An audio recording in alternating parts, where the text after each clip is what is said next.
Good evening, everyone. Tonight, Seth Fontenot is back behind bars, set to begin his sentence. Judge Ed Rubin sentenced Fontenot to 3 years in prison, but suspended part of that sentence. Fontenot will serve 13 months for his convictions on manslaughter and 2 counts of aggravated battery. He was taken into custody immediately after today's court proceedings. He'll serve his time in a minimum security prison, though where is still unknown. Fontenot was convicted in the shooting death of 15-year-old Austin Rivault in February of 2013. He opened fire on a truck driving by his house. He hit all 3 teens inside, claiming they tried to break into his truck.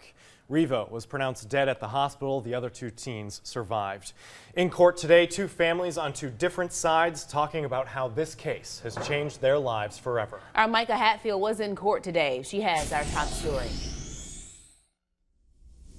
It was an emotional day in court. We all ready to heal. It's time for everybody to heal. Members from both the prosecution and defense took to the stand to describe how their lives have been changed since that day in February of 2013.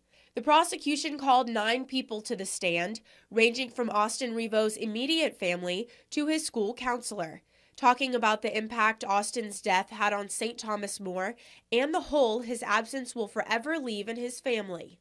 Several times throughout the hearing, Seth was referred to as a murderer by the prosecution. It's not true. He's not a murderer. It was a horrible accident that he will forever live with for the rest of his life. There's not a day that goes by he doesn't think of Austin. Only Seth and his mother spoke for the defense. Both apologized to the Rivault, Kelly, and Bellamy families, and Seth acknowledged that he feels like a monster. He was provoked. He saw them drive by him. He said, "Stop, halt, freeze." They didn't. He was provoked. He made the idiotic, stupid move of shooting at that truck. He's an 18-year-old, and 18-year-old teenagers don't think as well as adults. The prosecution says the sentence is unacceptable, and they plan to appeal. I think it is an illegal sentence. It is a lenient sentence, too lenient.